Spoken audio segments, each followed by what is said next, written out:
Hey everyone, welcome to our deep dive. Today it's all about stress, and we're looking at this blog post that claims mindfulness meditation can actually help us kind of chill out a bit. Yeah. It's a really popular topic these days. It is. So we're going to unpack what stress even is and how mindfulness supposedly works, and then, dive into some techniques that people can try out. Sounds like a plan. The blog starts off by defining stress as well. You know that feeling when your body thinks that you're facing a threat, that fight or flight response? Right, like our internal alarm bells are going off. Exactly. And, the blog mentions those hormones, cortisol and adrenaline. Yeah, those are the culprits. Yep. In small amounts, they can be helpful. Like they give us a boost when we need to, handle a tough situation. But when we're constantly stressed and those hormones are surging all the time, well, it can really do some damage. No kidding. The blog post talks about headaches, uh, fatigue, digestion problems, and that's just the physical stuff. Then there's the mental and emotional toll, like anxiety, depression, and burnout. Oh, absolutely. I mean, we've all been there, right? Feeling constantly on edge. Definitely. And that's where these mindfulness meditation techniques come in, right? Yeah, supposedly they can, like, hit the brakes on that stress response. Yeah, the idea is to shift from that fight or flight mode to rest and digest, activate the parasympathetic nervous system. So we're talking about going from panic to peace. But does the science really back that up? Can mindfulness really make that kind of difference? Well, the blog mentions this study on these mindfulness-based stress reduction programs, MBSR. MBSR. Got it. And they found that they were really effective in, easing anxiety and depression, especially for people with chronic health conditions. And these programs combine guided meditations, gentle yoga, and group discussions. So it's not just sitting in silence and, trying to empty your mind. No, not at all. There's another study that I found really interesting. This one looked at the brain activity of people who practice mindfulness meditation regularly. And they found some pretty incredible changes in certain parts of the brain, especially the areas involved in memory, learning, and regulating emotions. Wait a minute. Are you saying that mindfulness can actually, rewire our brains? That's what it looks like. It seems that regular mindfulness practice can really strengthen those areas of the brain that help us stay calm and focused, even when things get crazy. Wow, that's pretty amazing. The idea that we can, train our brains to be less reactive, more resilient to stress. That's empowering, to say the least. It really is. But before we get ahead of ourselves, let's talk about how some of these techniques actually work. Like the blog focuses a lot on mindful breathing. Yeah. That one always seems almost too simple, just pay attention to your breath. I mean, something we do all the time without even thinking about it. So how can that actually help with stress? I know, right? But you'd be surprised.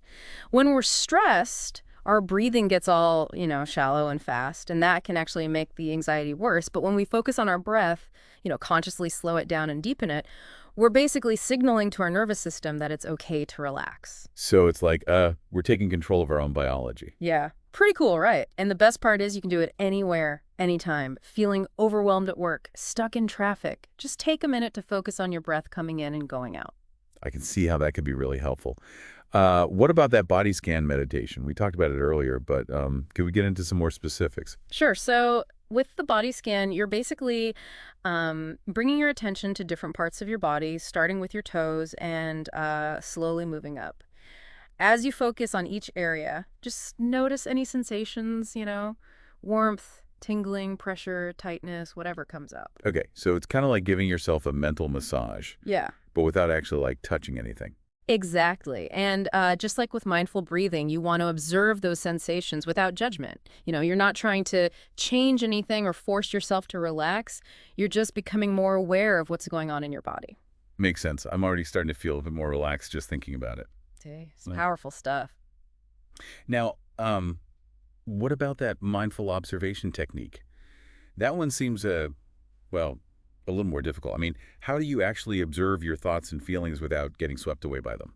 It definitely takes practice. It's about learning to detach from your thoughts, recognizing that they're not always true. They're just, mental events coming and going. Imagine you're sitting by a river watching the leaves float downstream. Okay, I can picture that. Sitting there enjoying the view. The leaves are gently floating by. Right. And you're not trying to control the leaves or stop them or anything like that. You're just observing them as they drift by. Your thoughts are kind of like those leaves. They're going to come up, but you can choose to just watch them go by without getting all caught up in them. So it's about recognizing those thoughts without letting them dictate how you feel, like Hmm. creating some distance between you and your thoughts. Exactly. It's powerful stuff. Instead of getting hooked by those negative thoughts and their stories, you're acknowledging them, and letting them pass without judgment. I love that. Okay, now let's talk about gratitude journaling. I'm kind of curious how that fits in with everything else. It seems a bit different. Yeah, it is a bit different, but still very connected to mindfulness. When you take the time to write down the things you're grateful for, you're shifting your attention to the positive things in your life, and that's a big part of mindfulness. So instead of focusing on what's wrong, you're choosing to focus on what's right. You got it. And there's a lot of research showing that gratitude journaling can really boost your well-being. Makes you feel more optimistic, more resilient, and less stressed. Okay, now this is where it gets really interesting. The blog talks about how this isn't just, some feel-good fluff.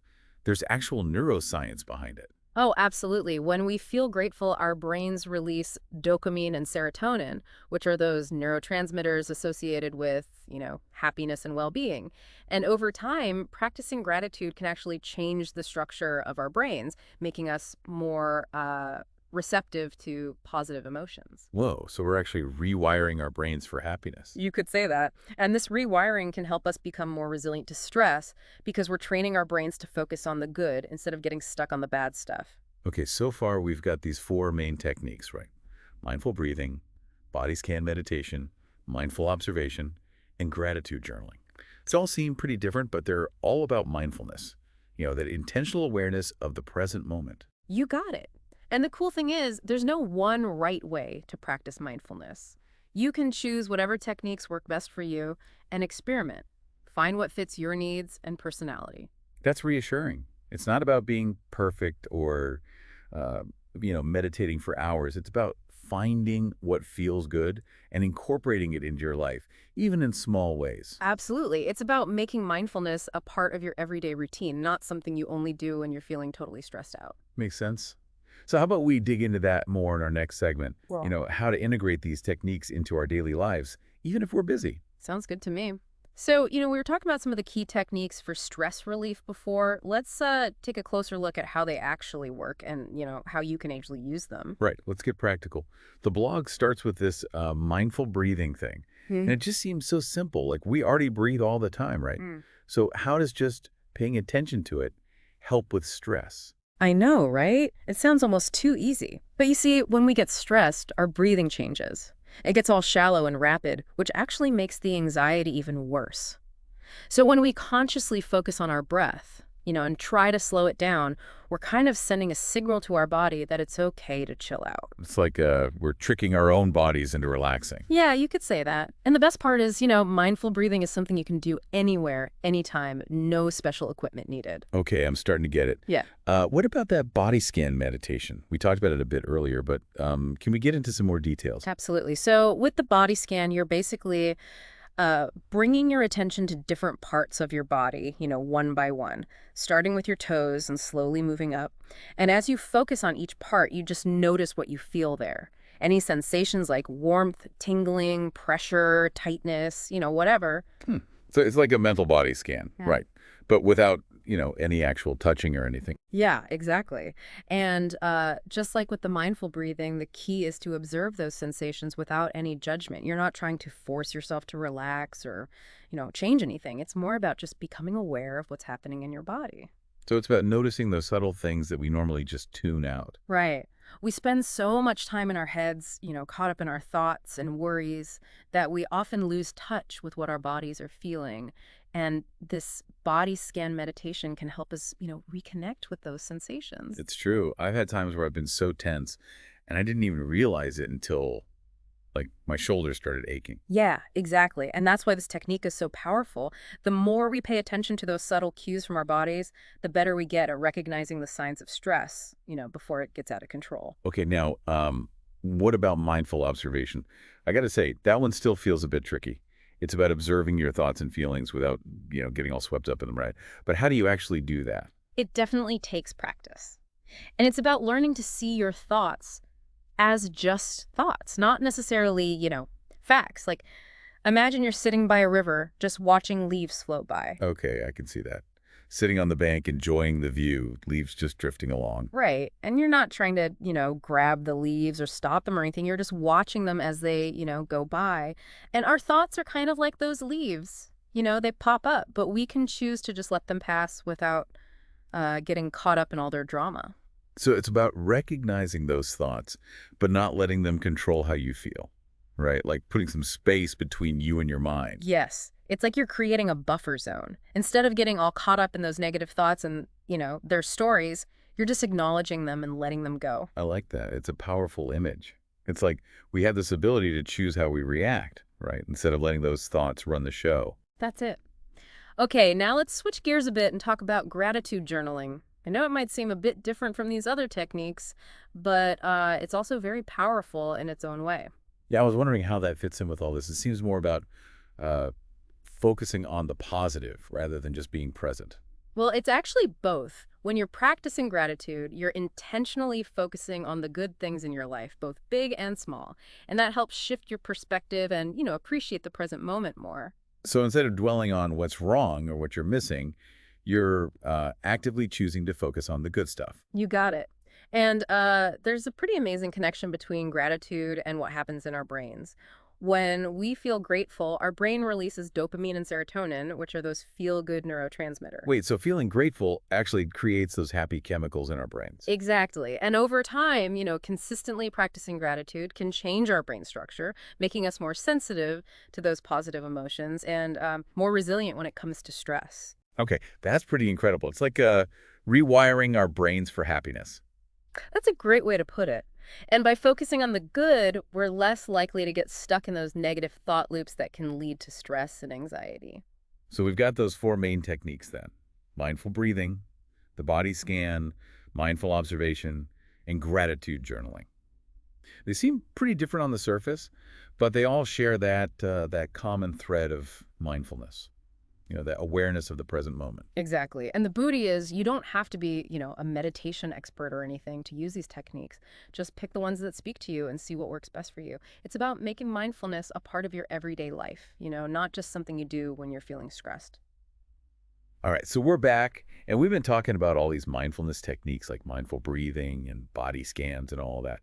But how do we actually use them, in real life? That's the million-dollar question, right? Most of us don't live in like Zen monasteries or something. We've got jobs, families, responsibilities.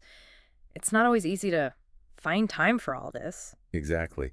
So how do we, fit these mindfulness moments into our crazy busy lives? Well, the good news is it doesn't have to be this like big formal thing, You can sprinkle those mindful moments throughout your day, even if you only have a few minutes here and there. Okay, I like the sound of that. What are some examples?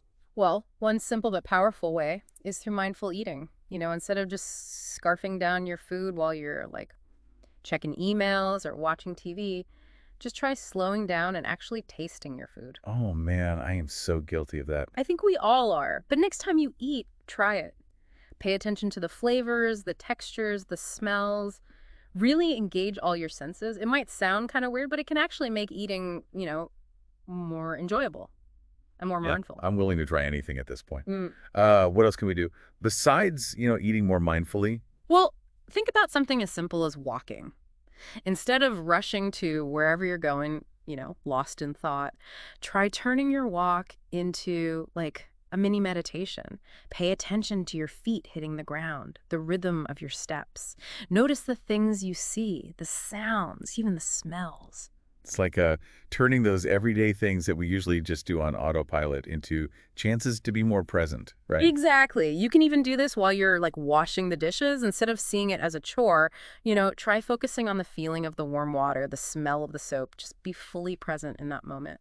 So we can find these little moments of mindfulness pretty much anywhere, right? Yeah. Even in the most ordinary stuff. What about like when we're talking to other people? Can we bring mindfulness into that too? Definitely. Mindful communication is so important, especially these days, with all the distractions and everything. It's easy to get so caught up in our own heads that we, forget to really listen to the person we're with. It's true. So how do we do that? Next time you're having a conversation, try putting your phone away, make eye contact, and really focus on what the other person is saying. Don't, like, plan your response in your head while they're still talking. Just listen. It's about being present not just with ourselves, but with, the people around us too. Right. You might be surprised how much deeper and more meaningful your conversations become. I bet. But I have to admit, that takes some serious effort. It's so easy to get distracted. It does, but it's worth it. And, along with all these little mindful moments throughout the day, it's also good to make time for like a more formal mindfulness practice, even if it's just for a few minutes each day. So we should still set aside some time to, actually sit down and meditate. It can be really helpful. Think of it like a meeting with yourself, but for your mental well-being. It could be first thing in the morning or during your lunch break or before bed, whenever works for you. Even just 5 or 10 minutes can make a difference. And what about like what we actually do during that time? You can use those techniques we've been talking about, like the mindful breathing or the body scan, or you could try a guided meditation. There are so many apps and online resources out there these days. It's amazing. It is so many options. Exactly. And the important thing is consistency. It's better to do a little bit every day than, try to cram it all in once a week. Small steps, big changes. That's kind of been the theme of our whole conversation today. It has, hasn't it? And mindfulness isn't about, becoming some kind of Zen master or reaching some perfect state of bliss.